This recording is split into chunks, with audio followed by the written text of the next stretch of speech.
They were given 2 minutes each to introduce themselves to the lawmakers and gave a short remark on why their nominations should be confirmed. During their presentations, the service chiefs highlighted areas of security challenges and promised to bring their experience and expertise to bear in tackling insecurity ravaging Nigeria. Will the Senate confirm the nomination of Major General C.J. Musa as Chief of Defense Staff? Those in favor of the confirmation say aye. Aye. Those against say nay. The ayes have it. C.J. Musa, Major General, is hereby confirmed as Chief of Defense Staff.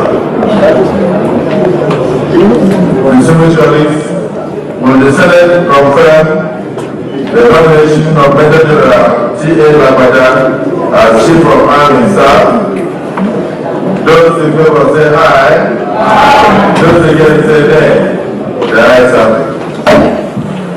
Major General T.A. Lagbaja is hereby confirmed as the Chief of Army Staff. Also, the House of Representatives has approved President Bola Tinubu's request to source for 500 billion naira from the approved budget to provide palliatives for Nigerians following the removal of petrol subsidy. According to the lawmakers, the president's request was speedily taken through second and third reading in line with the need to urgently cushion the effect on Nigerians. The lawmakers advised the president to ensure the funds are judiciously used. President Tinubu says 12 million families will get 8,000 naira over a period of 6 months to reduce the hardships faced by Nigerians. An FCT High Court sitting in Maitama has ordered the Department of State Services (DSS) and its Director General to charge the suspended governor of the Central Bank of Nigeria (CBN), Godwin Emefiele, to court within 7 days or release him on administrative bail. Justice Hamza Muazu, who delivered the judgment in a fundamental rights enforcement suit filed in Emefiele, noted that the DSS is a reputable security agency carrying out statutory duties, but such duties must be carried out within the ambit of the law. Justice Muazu also stated that the suspended Syrian governor enjoys the presumption of innocence, hence the DSS should charge him to court within a week or release him.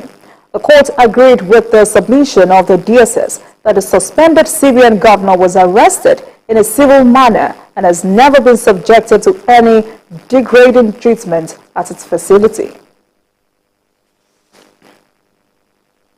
Let's take a short break, and when we return, it will be time to speak with our guest of the day, who is the former spokesman of the Nigerian Air Force and Defense Security and Counterterrorism expert, retired Group Captain Sadiq Shehu, for discussion on the raging debate over amnesty for bandits in Nigeria.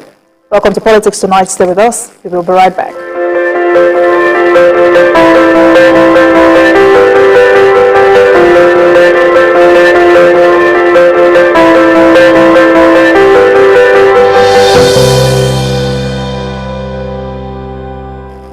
Welcome back, and thank you very much for staying with us. You're still watching Politics Tonight, digging beyond the headlines. And now to our interview with the guest of the day. I am joined by the former spokesman of the Nigerian Air Force and Defense Security and Counterterrorism expert, retired Group Captain Sadiq Shehu, for discussion on the raging debate on amnesty for bandits in Nigeria. Thank you very much for joining us this evening, Captain.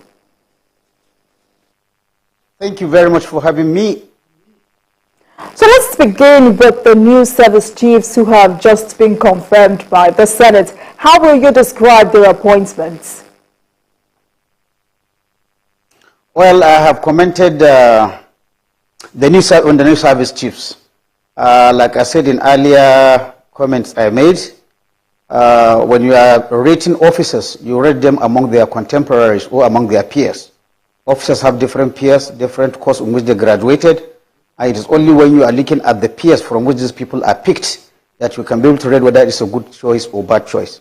Now, based on their antecedent and their relative seniority among their peers, each of the four, that is the CDS and the three services that was picked, you know, they are stars within their own mates. So as far as President Bola Ahmed Tinubu has decided to pick his service chiefs within that rank and seniority bracket, he has probably picked, if not the best, among the best in those sets.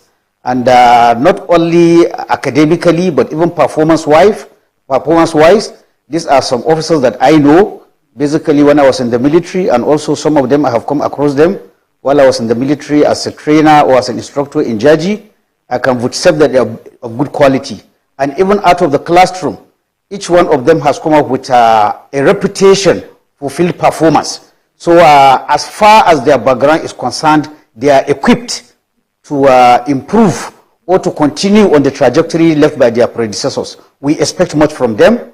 All I can say is that I wish them luck, and I wish the federal government will give them all the support they required. On their turn, we expect them to put their best. I will also call on them to speak honestly and frankly to the political masters, because sometimes it is the communication between the security agencies and the political masters that is not done honestly.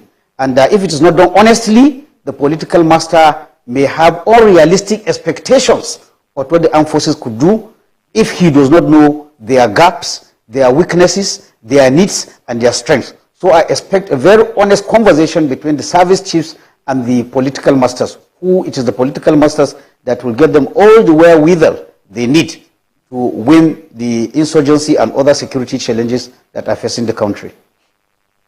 So how confident are you about their ability to tackle security challenges facing the country? Well, like I said, you can only, they can say past performance is a prediction of future performance. Like I said, from what I know of them, if you talk of Major General Christopher Musa Gwabin, who has served at the Northeast Operation Hadinkai or Zaman Lafia in the Northeast counterinsurgency operation, as an analyst who keep record of number of attacks carried by Boko Haram, number of soldiers killed, number of insurgents killed. In all these indices, the tenure of Christopher Musa Gwabin as the commander, as the theater commander, has shown that all these numbers went down. And based on that, we have the lowest number of attacks by Boko Haram during his tenure. We have large number of Boko Haram surrendering. Surrender can only come as a result of pressure mounted by experience. So you see, for Christopher Musa Gwabin, who is the Chief of Defense Staff, like I said, he has acquitted himself very well in the last positions he held in the theater before he was transferred to the infantry center and school. For the Chief of Army Staff, Lagbaja, personally also I know that when the operation in Kaduna, for example, was flagging down against the bandits, Lagbaja was called in, and I'm not the only person that will pay testimony. Within weeks of his arrival, he showed the results on the ground. People in Kaduna can testify. He has a fearless reputation. He has his own unique way of getting the best out of his soldiers, even in the most austere of circumstances. So he showed that in Kaduna, and it is that trajectory that I expect him to, even before Kaduna, he had a reputation in the southeast, where he was a GOC before he moved to Kaduna, when the operations was flagging down, and immediate changes were seen in the result on the field. So he too is a good, is a good choice. Then we move to the Chief of Naval Staff. The Chief of Naval Staff, right from when he was, at the Nigerian Military School, he has been a top performer. Well, unlike the Chief of Army Staff and the Chief of Defense Staff, he has not had a stint at a senior command experience. However, his performance in courses, his performance in other employments he has done, he has left a very good mark. This, I must say, is his first major command. But then, when you ask his mates, when you rate him among his mates, you expect him also to excel. Then the Chief of the Air Staff, Air Vice Marshal Hassan Abubakar, also I always liken him like a soldier scholar. What do I mean? He's somebody who is ambidextrous. He is good in the academic theoretical side of the military operation, and he is also good in the actual practical application of theory. He's despite being a pilot, despite having excelled in several operations, this is an officer who took time to even train himself as a paratrooper. When you see an officer going out of, which is not in far required of his calling, being a pilot, he could have stayed in his comfort zone, but he took time to to go and train as a paratrooper. So I see him also as an equally very good pick for the Chief of Air Staff position. So it is based on this and the fact that some of them has passed through my tutelage while I was in the Nigerian Armed Forces as an instructor in Jaji. I have seen them up close and personal, and I can say if they live up to expectations, if they live up their past reputation, I am sure they will make a success with the proviso that the executive branch and the legislative branch give them all that they require, and also with the proviso they too they are not shy about saying what they need, what they lack, so that the political masters will help them out. All right, Captain. So having spoken so highly of these men, what will you advise them to focus more on towards keeping Nigeria safer? Well, it is the normal litany of reminding them. Just like I had the president himself in his first meeting with them, we spoke. Whether it is a perception or a reality, there is a perception that the security forces sometimes they don't operate as one. There must have been an improvement, but still that persistence for call. You know, the modern operation now is a combined joint operation. Joint operation in that the air component, the ground component, and the naval component, if necessary, they have to work in concert.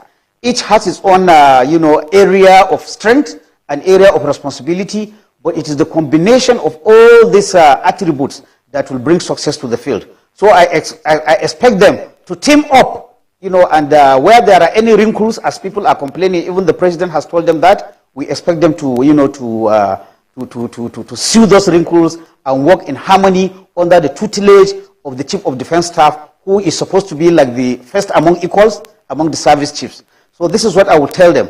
And I will also tell them to also, some of the operations they are doing, they are operations that are not only the province of the armed forces. There are other security agencies, like the police, like the civil defense, like the intelligence agencies, DSS. I also want them to see that connection, that inter-service cooperation and coordination. They should bring it to bear so that they get the success that is required to rid us of the security challenges we are having in the country. All right. So we've witnessed a reduction in the activities of insurgents in the Northeast. What is responsible for the progress in the Northeast? Sorry, I didn't get your question properly. All right. We've witnessed a reduction in the activities of insurgents in the Northeast. What do you think is responsible for the progress? Well, it's, when security forces, when you have a very proactive commander, when you have a commander that can, within even difficult challenges, he can push his men, officers and men, to greater performance. That is the difference. But you also have the difference in cooperation. In the modern concept of operation now, we talk of eyes in the sky, boots on the ground, ears in the market. What do I mean here? You have to have people on the ground that are moving. You have to have the Air Force in the air doing reconnaissance and giving intelligence. You have to have people in the marketplaces, in mosques, in churches, as the case may be, that will bring information of every opportunity that is happening, or some mischief that is implanted within the community. When you have that, and you also have support from the political masters, which is also very, very important. And political masters here, both the executive, they have a role to play. The legislature, they have a role to play. When you give the troops what they need, certainly you are going to get, you are going to get results. But then the personality of the commander will always come to the fore. A good commander will bring, the best out. Even if the poor troops, when they lack some things, he can make up for those gaps by his sheer personality, by showing empathy with the troops and by looking after their welfare. So I think this is the success. This is some of the key of the success we saw in the Southeast. And for the past, what we have seen is not allowing Boko Haram to launch, but rather going after them, putting them on the defensive, putting them on the back foot. That is what we call a relentless pursuit. Instead of waiting for them to attack and then you repel, no, you put them on relentless pursuit. That is what will be the difference between success and defeat. So let's turn to the North Central, where big problems remain. What can we do at this stage, Captain? Thank you very much. Again, conversely, in as much as we have seen empirical evidence of massive improvement in the Northeast. I wish I could say the same for the problem in the Northwest and the North Central of banditry, kidnapping, cattle rustling, and the rest and the rest. Unfortunately, it is not so. But the reason is not far-fetched. During the last presidential election, which I followed diligently, especially where it concerns security, to hear what the different political parties and the contestants wanted to say, one thing was very clear. If we play back all the the campaigning, electoral campaigning, almost all the political parties, almost all the presidential candidates were unanimous on one thing: the number of troops we have, that is military, the number of police we have is inadequate. When you look at the expanse of land in Nigeria, when you look at our population, when you look at the current security situations we have a full-blown counterinsurgency, we have other lower engagement, banditry, kidnapping, IPOB, ESN. We are having, I would say, almost 4 or 5 conflicts of different natures happening at once. And you're having an armed forces of less than 250,000, all strength. And you are having a police that is about 350 or 400,000 plus the other security agencies. Definitely, the number is not sufficient. And I think not only me as a security expert, even the political masters, all the presidential aspirants, they agreed on that number. So you can see if it is the same number of troops you are using for the Northeast, it's the same number. In fact, when you interview some of our soldiers and officers, it's the same officer that served in the Northeast. He takes a little rest, if at all, then he is taken to Zamfara or to Katsina or to Kaduna to continue the fight. It's the same thing with the soldier.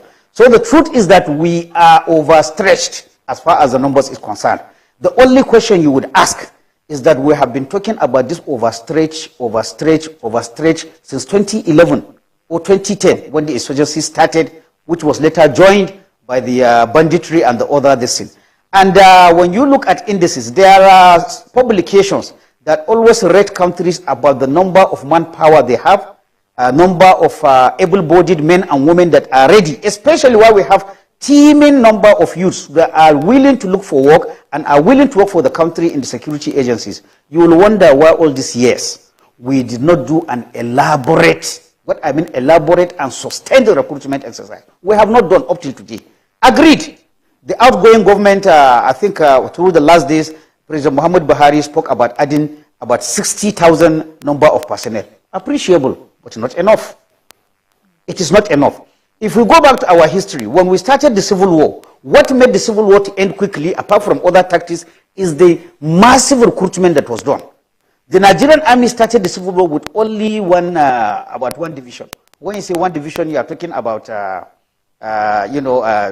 just one division. But by the time, massive recruitment, the numbers have risen to over 250,000 soldiers. So this is a war of civil war where we did this, so you wonder why with the teeming number, we have a larger population than we had in the Civil War. Why are we not recruiting? 60,000 addition is not enough. No matter whether you have technology, no matter whether you have equipment, the issue of boots on the ground will always be very important in military operations. We do not have enough boots on the ground. So if it is the same troops that are using in the Northeast, if it flags down, you move them to the Northwest. Even in the Northwest is the troops that you are using in Zamfara. When it cools down, you take them to Katsina. When it cools down, you move them to Kaduna. Then definitely there will be fatigue of those soldiers. And the asymmetric threats we are facing, these bandits, they are very mobile. They are very nimble. They could move from the area that you captured and then to another area. Then when you leave, they come back the area. So in fact, when you look at our chronology of some of the operations that are happening, because of lack of numbers, they may call one town X. I'm calling town X. You'll find that today, the insurgents have captured town X. Soldiers come and lodge and dislodge the insurgents from town X. Those soldiers that are in town X, there's another attack in town Y. They move to town Y. The bandits come back to town X. So this is what we are having. Especially when you're talking of the banditry. You see, the banditry have expanse of land, forested areas that is unregulated. So when they move in here, when they move in there, especially during rainy seasons, They are almost unreachable by our troops who are moving either by helices or some other conventional means of transport. They are not accessible, and they can stay there. And for you to really, get an upper hand over these bandits, you need boots on the ground. I agree. People talk about, intelligence, or they talk of technology. All this will facilitate your work. But in counterinsurgency, in dealing with bandits, you have to understand that, I always give this example. If you have, let's take Gombe, for example. Let's say there are 15 million, I'm just making an estimate, 15 million people in Gombe. If you have insurgents, just 30 coming from the north, 30 coming from the east, 30 coming from the west, 30 coming from the south at one time, and shooting sporadically, they will dislodge that town of 15 million people. They will make people to run away. They will create IDPs. They will make people to live their livelihoods. And for the insurgent or for the bandit, that is victory. If, on the other hand, a proportional military force or even a police force wants to go and restore order over that 15 million, now I'm talking of 30 here, probably 120. You are not going with 220 soldiers. You are not going with 240. You are not going with 200. You are not going for 300. You probably need about 500 to 600 soldiers to return peace, to make the people feel safe and remain there. So this is sometimes the advantage that the insurgent or the irregular fighter has over a regular force. He needs only few numbers to cause mayhem. Whereas for you as a professional, for you to make, because you don't win as long as people are running, as long as people are not farming, as long as people are afraid to remain, you as the government soldier, you have not won. This, irregular fight is sometimes not even about capturing terrain. No, it is about instilling confidence in the people who are there. So that is why I always challenge people who say that how many are the bandits or how many are the Boko Haram. Out of proportion of their number, an insurgent or a bandit can cause havoc, just like I have demonstrated on the attack of a town of 50 million people. So this is the issue. So for this kind of operation we are having, it would have been easier if it is Nigerian armed forces versus another country's armed forces. Here we even have a simple formula. They say if you are attacking, you go 3 times the number of the person that is defending. That is what tactics says. But in the insurgency or an irregular warfare, those numbers, you need more and more of that. Because your success depends on, we don't have IDPs, we don't have people running away, people are going to their farms, people are not being taxed by non-state actors. This is when you have peace. And you can only have that, level of confidence when the people, the neighborhood, they know there are 15 soldiers in this primary school nearby, within 5 minutes shout. Or if I shout, there is a garrison by the Sarki's house. That is what will bring confidence. So it is this number. So the point I am making, we need to increase the number. And I spoke at the beginning about honest conversation between the service chiefs or even all security agencies and the political masters. As the service chief, as the CDS, as the chief of air, chief of army, chief of naval staff, it is not you that will bring money and look for troops. When you sit with the political masters, it may not be an open discussion because we might bring issues of it is a secret this thing. When you sit with the political masters, either in the presidency, either with the Minister of Defense, Minister of Interior, or with the legislators that carry them now in a room, and we saw a covered kind of procedure, tell them honestly, for me to secure Zamfara, Kebbi, Sokoto, and Kaduna, this is the number of troops I have now. If you want me to make short work of it, I will need troops of this number. I will need vehicles of this number. I will need helicopters of this number. Tell them, you are not a politician. You are a professional. This is what is going in other armed forces. But unfortunately, again, as a former military officer, I must say, every military has its own tradition. There are traditions that are good and there are traditions that are bad. The tradition we have in the Nigerian military, from the officers to the soldier, they are very resilient and very conservative and people that can suffer in silence. The tradition we work up in the armed forces is, if you need 10 men, if they say go and capture the place, you have 2 men, you say yes sir, you go. It is not so in maybe European armed forces. The man will sit down and tell the political master, okay, capture, secure Zamfara State. Secure Zamfara State, I have 5,000 troops. And from my analysis, I need 15,000 troops. So please, I need 15,000. All right, so Captain, so taking into cognizance... But if you don't have that conversation, yes. All right, so taking into cognizance all of this you have mentioned, what would you describe as the biggest security threats facing Nigeria currently? And is terrorism fading away, giving way to banditry? Sorry, please, if you could raise your voice, I'm not hearing you very well. All right, so I'm saying that what would you describe as the biggest security threat facing Nigeria currently? And I also asked, is terrorism fading away, giving way to banditry? Well, again, biggest threat. Now, in the modern conception of security, there are threats of various kinds that will affect a country. Sometimes we tend to lose sight and only look at the kind of physical threats or threats to physical security, like the bandits and the Boko Haram or the ISIS, as the case may be. But in modern perception of security, there are even threats of food security. Food insecurity is another threat. Bulging youths is another insecurity. Lack of employment for our youth is another insecurity. Even the divisiveness along religious and ethnic lines is also a threat. So, to be honest, if you ask me to pick which one of the threats is that, I think they are interlinked, and I could not rate one above the other. But what is clear is that we always put emphasis on the threats to physical security, like people attacking. But what I'm saying, even at the root cause of these threats, you will find that we have these bulging youths, lack of unemployment, all those kind of things, divisions along ethnic religious lines. They may form part of this threat. So this is what I have to say. The other side of the question was, sorry please, I lost what you said on the other side of the question. So I said, is terrorism fading away? Is terrorism fading away? Terrorism is fading and banditry is coming.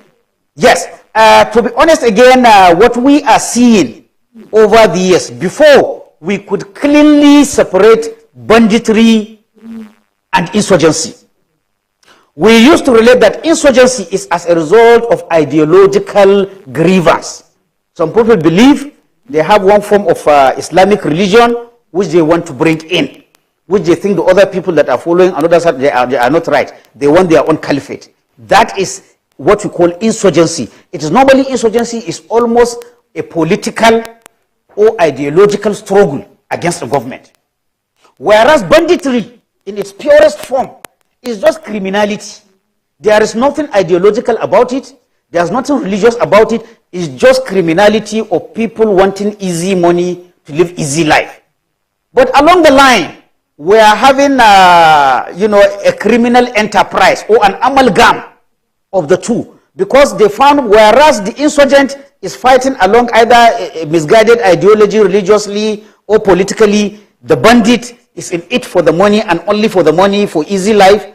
But they found, commonality in coming together, such that so much now, if you come to the places of Zamfara, Sokoto and the Northwest, we are having, this amalgam of these two forces, where they are joining. Each of them maintains his stand. A bandit does not believe that he is an insurgent, whereas an insurgent also does not. In fact, I think maybe there's even a hierarchy of levels of identity. I want to believe that an insurgent will feel that he's even a better human being than a bandit who is in it only for the money, whereas he is thinking that he's fighting for an ideology. But along the way, they find that what is their common enemy? The common enemy is the state, is the federal forces, be they military, be they police. So sometimes they exchange tactics, sometimes they exchange information. Exchange of tactics, you can see, before the bandits we know, they do not have, they do not have the tactics of manufacturing IEDs or explosives. And even the kind of weapons they are having before, they used to be rudimentary. Even if it is rifles, it used to be homemade rifles. But with their alliance with some of the elements in the insurgency side, who are more advanced than them, they have now we hear cases of IED even in hinterlands like Kaduna, like Katsina, like Niger State. We have incidents of IEDs going up. This is as a result of their mix with the insurgents. It's insurgents that have those tactics. All right. So I will not, it is very difficult to say, if you confine it to the Northeast, like every indices, and when I talk of indices, I have to tell you, me as a security analyst, honest, when I'm analyzing things, I do not rely solely on government figures. I will take government figures because I have to take government figures or government forces figures, but at the same time, I have to cross-reference them with other sources that are independent, who may not have an interest. I'm a military man. If you ask me as a military man, I would like to exaggerate my successes and minimize my losses, wherever it is. So I know that. So with that at the back of my mind, I counterimpose. So whichever this thing you take, you find that in the Northeast, certainly, things are far, far calmer than 2013, 2014, 2015, 2016, up to this. Everything is going downwards. However, as pressure is being mounted there, and again, with, of course, where water goes to where there is less pressure. As pressure is mounting there, it is possible these insurgents will move here. Is it Ansar? Is it ISWAP? Is it Boko Haram? They move here. Some of the attacks we are saying in the Northeast, it is insurgents. So it is possible they have found a collaborative arrangement with the insurgents, so much so that now it is very difficult to separate some of the attacks that are purely bandits and some of the attacks that are purely insurgents.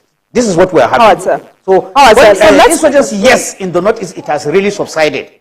But then we are seeing elements of all to as far as Kogi State. We are seeing insurgents. All right, Group Captain, let's take a break. I've been speaking with the former spokesman of the Nigerian Air Force, retired Group Captain Sadiq Shehu. Tonight we focus on the raging debate over amnesty for bandits in Nigeria. Let's take a break and this conversation will continue. Please stay with us.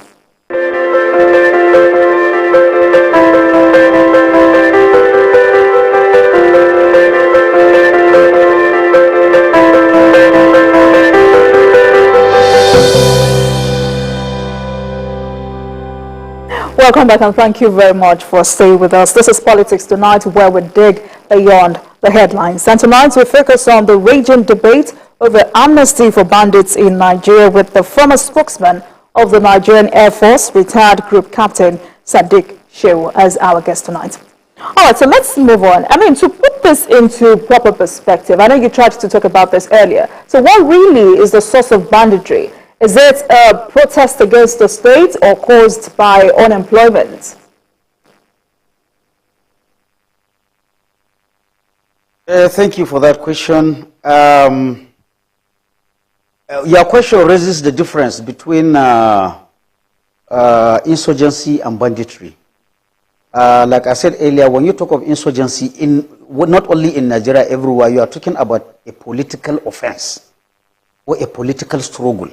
It could be an ideological struggle of a group who want to break away from a country or want to put pressure on the government of a country to have what they want.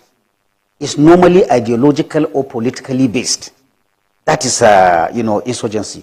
On the other hand, banditry is just another name for criminality. A bandit is a criminal. And for the criminal, he does not have any, he doesn't even pretend that he has some, what can I say, altruistic motive of either liberating some people or expressing his freedom of religion or freedom of expression. No. A bandit is only there for the money. And that is why sometimes I differ when people bring issues of, okay, amnesty for Boko Haram, amnesty for Niger Delta militants. Why not amnesty for the bandits in the south, in the northwest and the north central? They are two different kettles of fish. So even the word amnesty in the English language, because let's look at the connotation, it means forgiveness. Mostly they will qualify it forgiveness for political offenses. Political offenses. It could be ideological offenses.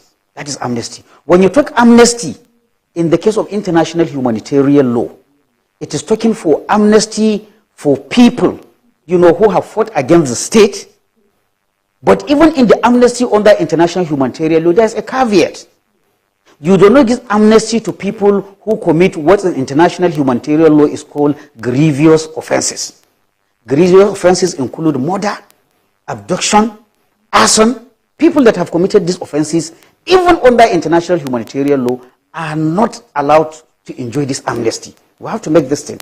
Now, when you say political offenses, ideological offenses, certainly Boko Haram is ideological offenses. And international humanitarian law has provided that to end a non-international armed conflict like we have in the Boko Haram, because the people are citizens, you cannot tell them to leave Nigeria, for example.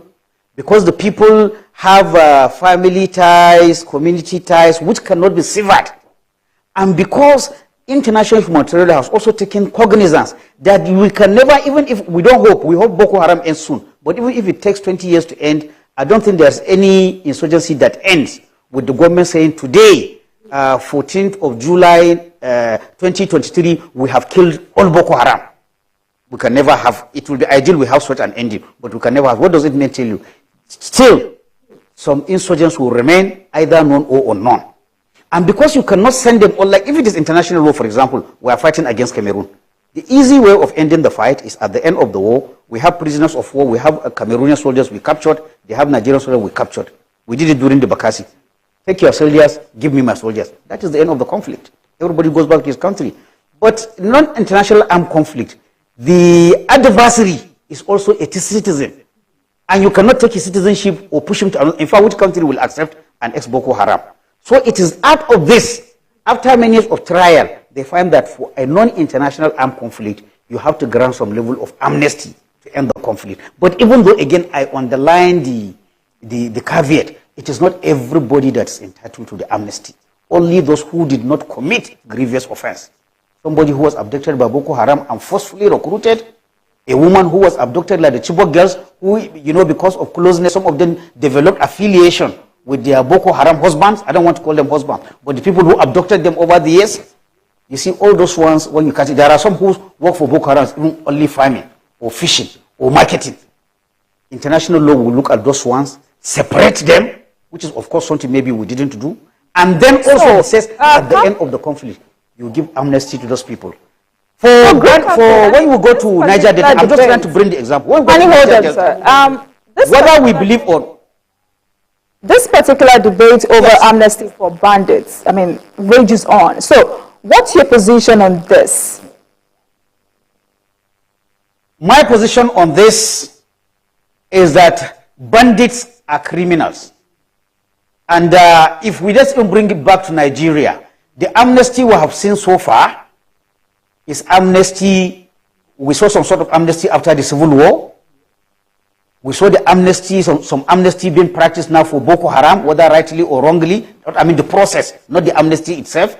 And then we see amnesty on the Niger Delta. Take each of these three cases. They are political in nature or ideological in nature. They are not criminally based conflicts. Then you come to we've never had cases, the Niger Delta, whether we believe or not, we may disagree with their tactics or the way they went about it, but their agitation that time was that they are protecting their environment, they are protecting their people who are the source of oil revenues, but they are not benefiting from it, and so they saw the government agencies, and the oil prospecting companies as enemies, and they are fighting on behalf of their people. We may or may not agree, but that is their premise. When we come to the bandits in the Northwest, who are they fighting? Are they fighting for any cause?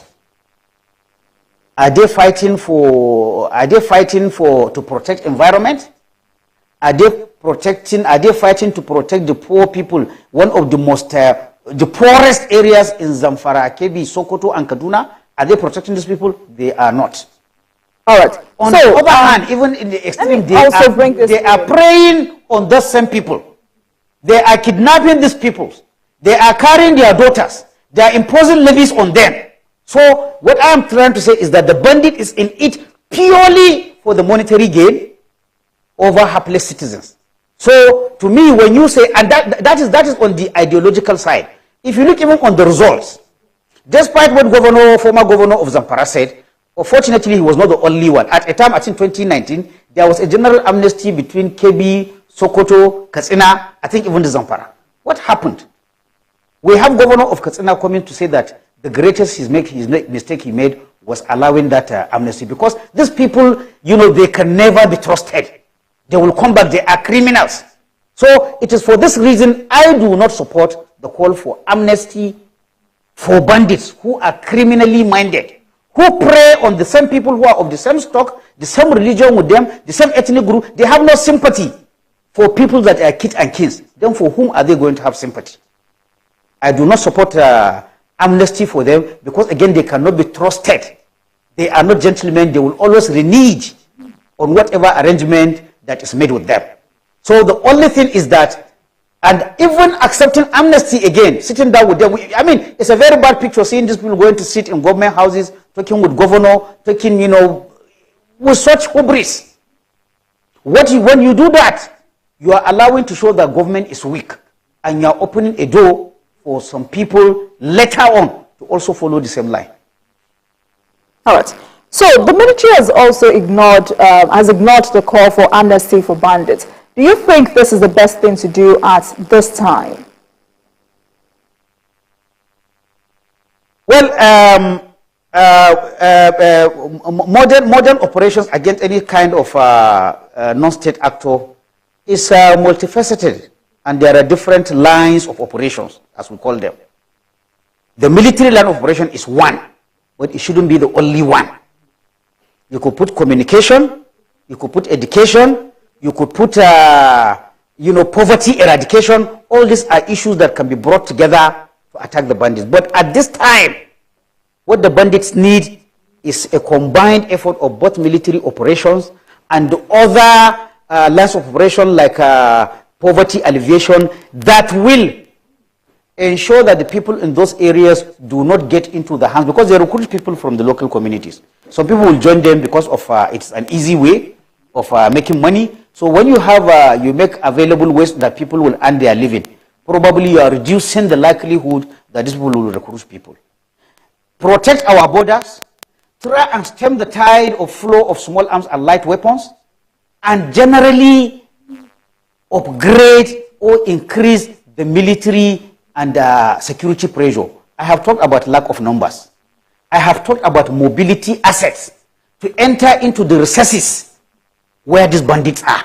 They have sanctuaries, which in general, if they enter, when we look what is happening is that when they enter those hinterlands, they are not touchable. Our military must find a way. Is it by having special forces that can be paradropped? Is it having forces that can be helicopter lifted? Helicopter has the advantage of, like a fixed wing aircraft, can land in any clearing. Is it by, we've had so much of the forest rangers, the civil defense, and you have to dominate those forests that are almost unreachable for now. We have to think of changing our mobility assets. Probably the conventional mobility assets of jeep, can only follow well-tarred roads. The routes that these people enter into their enclaves are not places where you can carry APC, where you can carry. So this is where the security agencies have to think out of the box. But sitting down with them for amnesty for criminals that have preyed on their people, I still insist, is not an option at this time. So, Group Captain, how do you think the military should be repositioned to be able to tackle security challenges facing the country?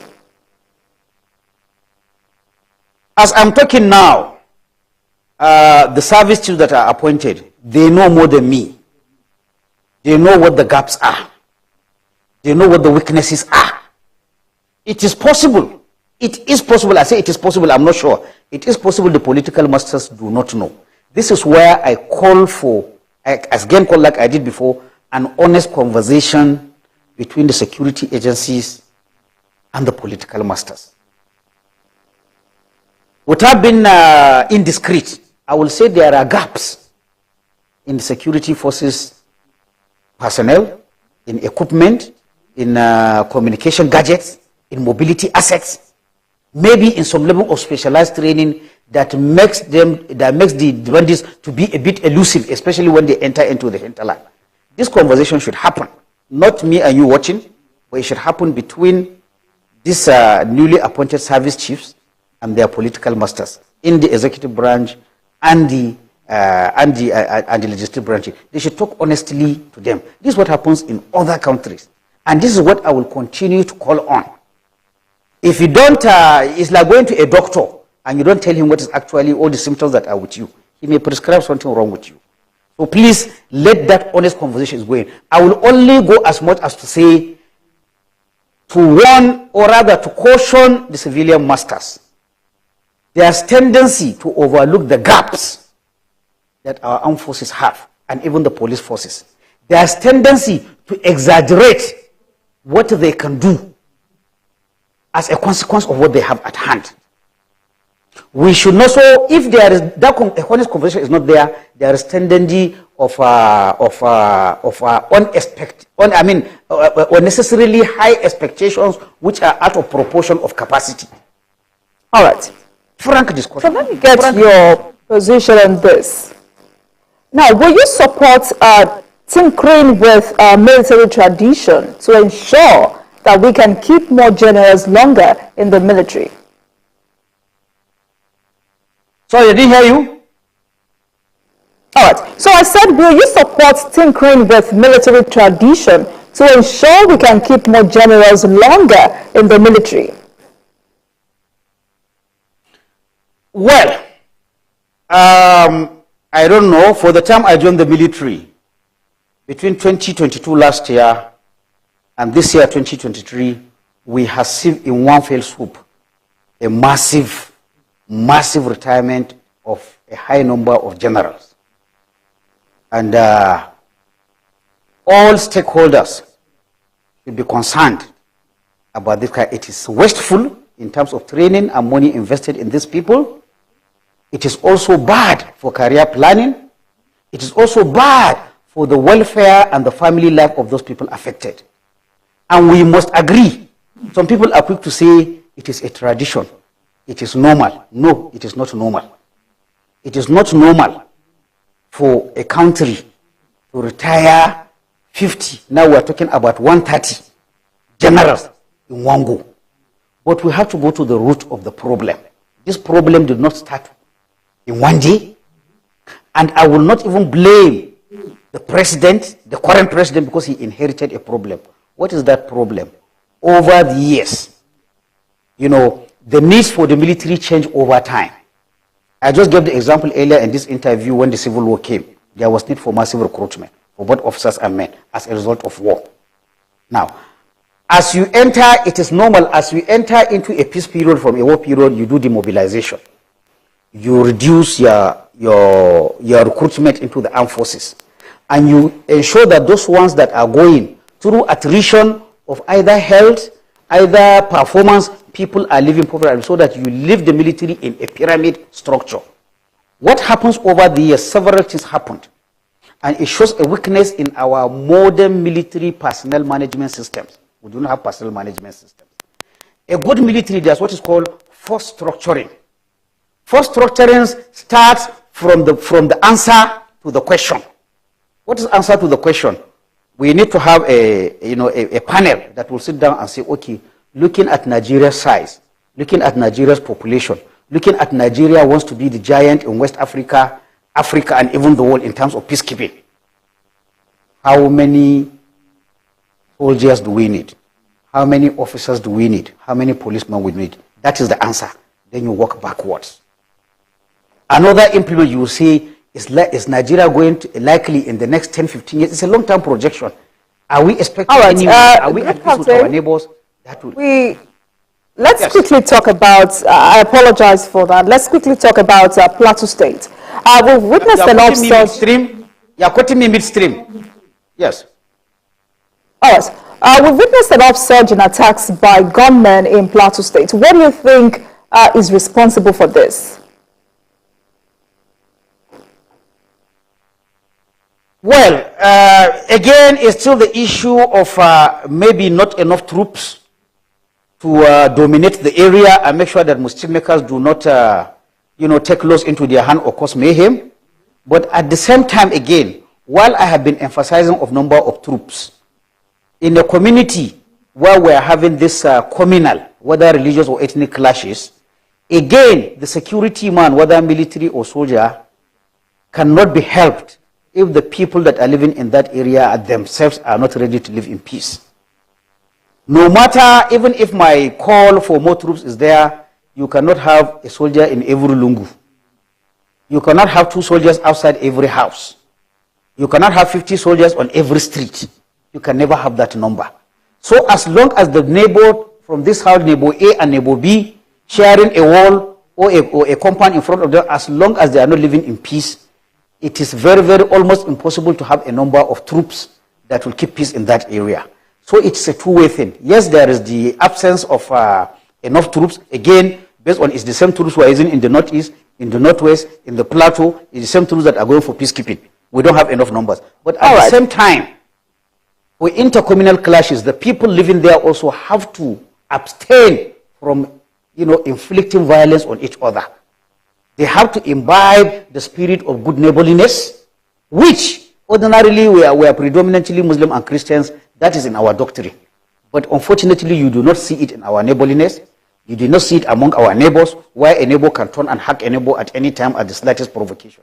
So as long as these people are not there, the way even, we're not even in a modern society. What do I mean? Some areas don't even have a street where you can say, this is an area. The houses are so jumbled. So in such an area, mayhem, while even the soldiers are patrolling on the main streets, inside some lungus, mayhem can be going there. People could be killed.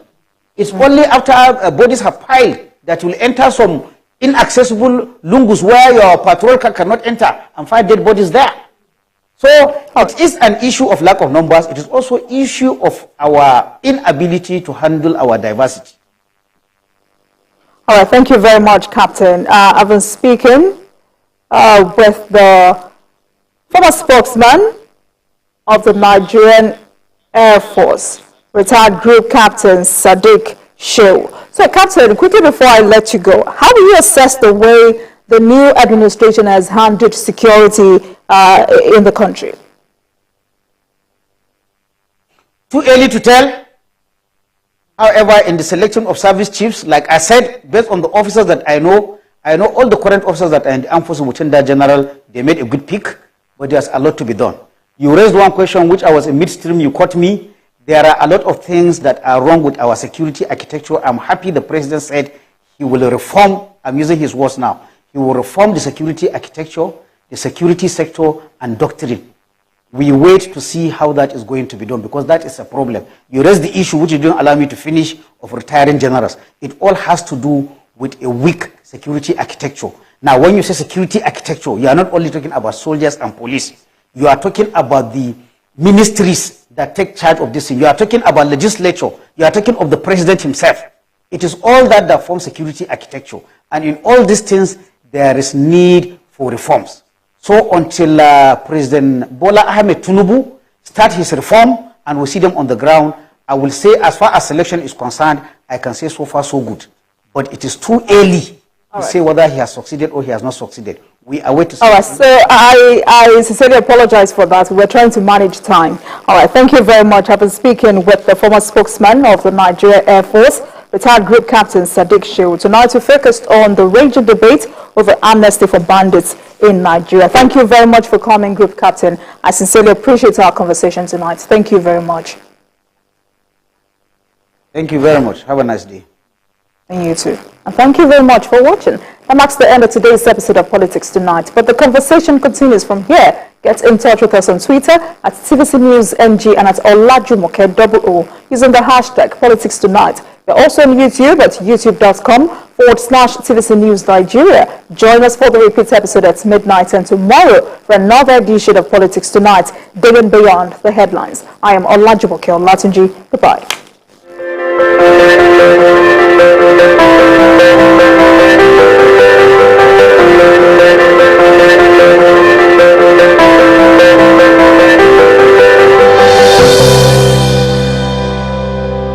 Toothpaste give you complete fresh protection. New Close-Up Toothpaste Complete Fresh Protection takes care of your 5 important oral care needs.